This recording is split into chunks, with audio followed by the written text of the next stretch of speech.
Irmão, onde que eu devo congregar? Essa é uma pergunta que eu costumo ouvir diversas vezes, além de outras como qual igreja você frequenta ou de qual igreja você é. E eu já gravei diversos vídeos a respeito desse assunto, mas hoje eu vou focar nessa questão de congregar. Afinal de contas, o que o autor de Hebreus quis dizer com não deixai-vos de vos reunir ou não deixem de congregar? A primeira coisa que a gente tem que entender, meu irmão, é que o autor de Hebreus disse isso para os hebreus. Ele não disse isso para você e eu que estamos no Brasil. E eu estou querendo dizer com isso que esse texto foi direcionado para a necessidade das pessoas que talvez tivessem um costume sim de se reunir e perderam esse costume, sei lá por que motivo, porque nem eu nem você estava lá. Então ele escreveu isso para recomendar, ó, não fica isolado, você vai acabar ficando com depressão. Eu não sei exatamente qual foi o motivo, mas é muito provável que ele não estava querendo impor uma nova doutrina para a igreja de que é necessário congregar, no sentido de estar reunido dentro de um grupo religioso que tem uma identificação com uma placa e tem um líder que domina o rebanho e todos têm que estar debaixo de uma mesma visão institucional. E é claro que o autor de Hebreus não quis dizer isso, porque isso na verdade não tem nada a ver com ser igreja, mas sim com ser alguma coisa parecida com o partido dos fariseus do primeiro século. Afinal de contas, meu irmão, o que é ter comunhão? O que é congregar? Como João já mesmo tinha dito, se andarmos na luz, então temos comunhão uns com os outros. Então, se eu estou aqui de maneira transparente conversando contigo e você está interagindo nesse vídeo com comentários também de maneira completamente transparente, estamos andando na luz de Deus, na luz de Cristo. Então temos comunhão uns com os outros. Agora, na medida em que eu visto uma máscara ou algum tipo de título ou cargo que me deram, para eu ficar falando em nome dele, porque eu não posso falar o que eu penso, mas eu tenho que falar o que a comunidade quer que eu diga.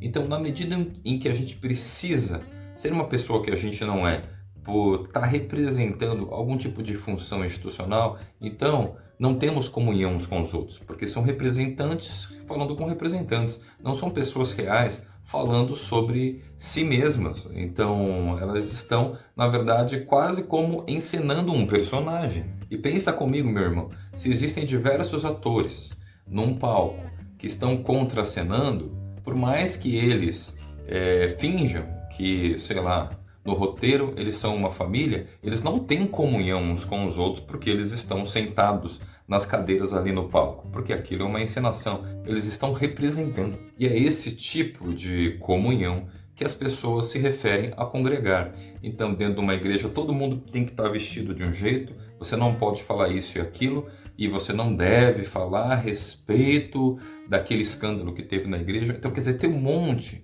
de combinados, às vezes declarados, às vezes não, sobre como as pessoas têm que se comportar. Então, quer dizer, está todo mundo ali encenando um papel e as pessoas chamam isso de comunhão. Isso é de fato congregar? Será que é isso mesmo que o autor de Hebreus estava se referindo? Outras pessoas ainda gostam de sugerir uma palavra de Jesus em que ele se refere que onde estiverem dois ou três reunidos, assim ele ali estaria. E de fato, Jesus disse isso, mas ele estava se referindo isso num contexto que não era de reunião, não era de congregação. O contexto em que Jesus disse isso é sobre a necessidade de ligar e desligar. Não tem a ver com reunião em si, mas sim sobre uma autoridade espiritual, não sobre pessoas, mas sobre coisas. Então não tem a ver com aquilo que as pessoas chamam de fazer uma assembleia e estarmos reunidos debaixo de uma autoridade, e isso, porque isso aí não tem nada a ver com o que Jesus ensinou. Isso aí tem a ver com a doutrina dos fariseus. Eu quero deixar claro com isso que Jesus não deu regrinhas sobre como devemos nos reunir. Ele não deu importância alguma sobre essa questão de congregar. Por quê? Porque alguém que decidiu, eu e você, meu irmão, amarmos a Deus e uns aos outros, é claro que vamos estar em contato uns com os outros e ajudar uns aos outros. Vamos falar a verdade uns para os outros. Portanto, vamos estar em comunhão, porque se andarmos na luz, então temos comunhão uns com os outros. Por exemplo, essa semana mesmo eu estava numa conversa com o Baldiés aqui em casa e apareceu também o Neto Machado e nós trocamos ideias e dificuldades que a gente tem de comunicação e conhecimento com relação às coisas espirituais. Então estávamos em comunhão ali naquela reunião. Talvez nós três não tenhamos exatamente a mesma fé nas mesmas doutrinas, não acreditamos da mesma maneira e não entendemos que devemos nos comportar exatamente igual um ao outro e nem sentimos uma cobrança das pessoas quererem nos exigir alguma coisa e nem queremos controlar a vida dos outros para que eles venham fazer igual eu faço ou igual a gente faz. Então, esse tipo de visão de controle é o que as pessoas esperam dentro de uma congregação, porque elas sentem uma necessidade de segurança como se precisasse realmente de alguém supervisionando e ditando as regras sobre o que as pessoas devem fazer, o que elas devem falar. Mas naquela mesa em que a gente almoçou junto, ali, de fato,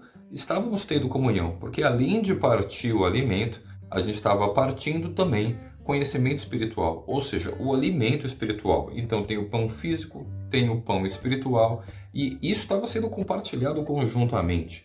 E é sobre isso que significa a comunhão. Podemos estar livremente com as pessoas que se aproximam, por exemplo, desse espaço maker aqui.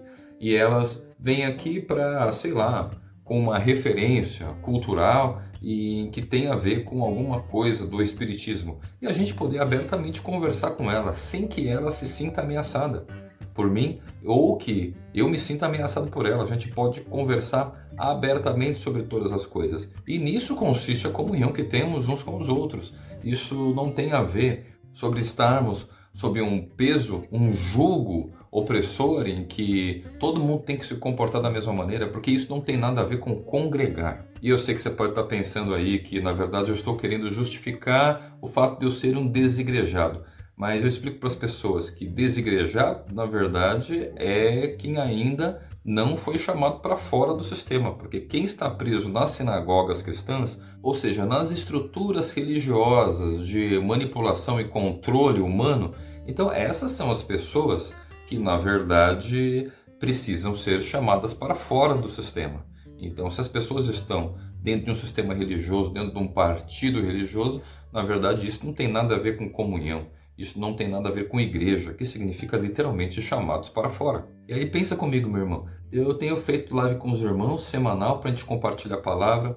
Gravo ainda mais 2 vídeos por semana aqui nesse canal. Respondo todos os comentários de vocês, em que vocês interagem, perguntam as coisas. E, cara, a gente está tendo comunhão, certo? Só que tem gente que acha que não. E entenda que eu não estou aqui fazendo um desabafo. Na verdade, eu estou ajudando o povo a entender que comunhão é isso que a gente está fazendo aqui. Tudo bem que a gente está intermediado por uma tela, mas até aí, numa reunião, a gente estaria intermediado pela nossa visão física ou pela distância que existe de uma pessoa que está numa cadeira até outra.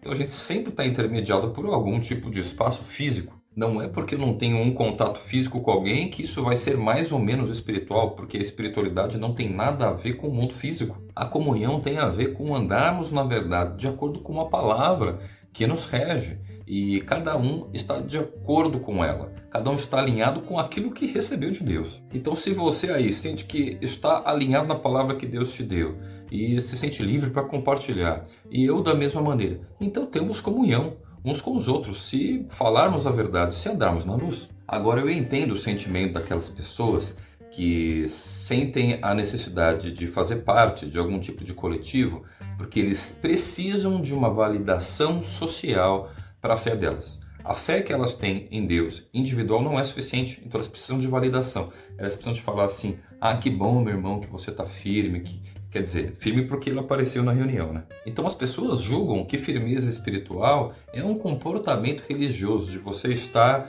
toda semana, no mesmo dia, no mesmo horário, sem atrasar, participando efetivamente da reunião. Mesmo que você não faça nada e só fique esquentando o banco. E aí, meu irmão, você tem que entender que isso não tem nada a ver. Isso não tem nada a ver com igreja. Mesmo aquilo que Paulo disse em 1 Coríntios 14, em que você vê ali uma reunião dos irmãos em que todos participavam. Um tinha uma palavra, um tinha uma interpretação, outro tinha, sei lá, uma profecia. Então todo mundo estava participando de alguma maneira. Agora, nisso que você vê por aí, é um cara mandando, só ele pode falar, ele tem a palavra final, sobre determinado assunto, todo mundo tem que obedecer e vir para a reunião, senão vai tomar bronca na semana seguinte, e se o cara não se comportar direito, vai ficar no banco, não vai poder nem dar testemunho lá na frente. Então, as pessoas têm se comportado debaixo de pessoas que têm tomado a autoridade que pertence a Cristo.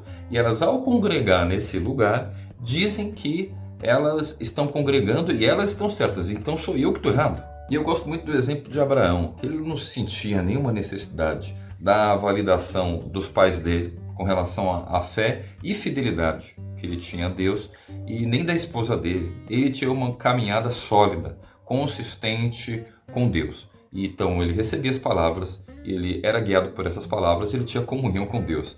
Eu nem sei direito se ele tinha comunhão de fato com outras pessoas. E você percebe que o comportamento de Jesus é muito parecido.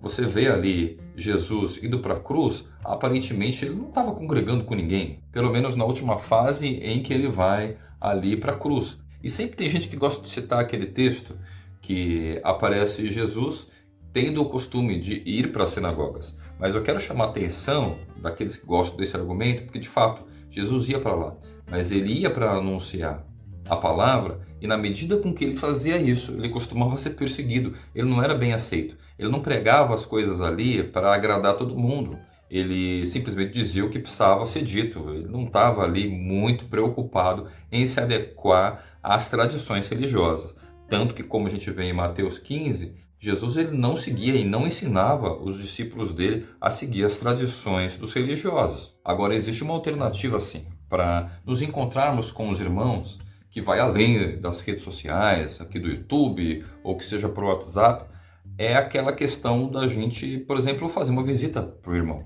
E aí a gente pode trocar uma palavra, de repente até partir o pão juntos, cantar um louvor. Isso pode ser feito de maneira mais organizada e regrada ou não. E esse tipo de movimento mais independente dos sistemas religiosos, mas completamente dependente de Deus, ou pelo menos deveria ser assim, isso é o que algumas pessoas costumam chamar de igreja nas casas. E se você tem interesse em entender mais a respeito desse assunto, então dá uma olhadinha nesse vídeo aqui que eu gravei a respeito do que é a igreja nas casas, e a gente se vê nas próximas palavras. Falou! Se inscreva no canal e ative o sininho para receber as notificações dos próximos vídeos. Tchau!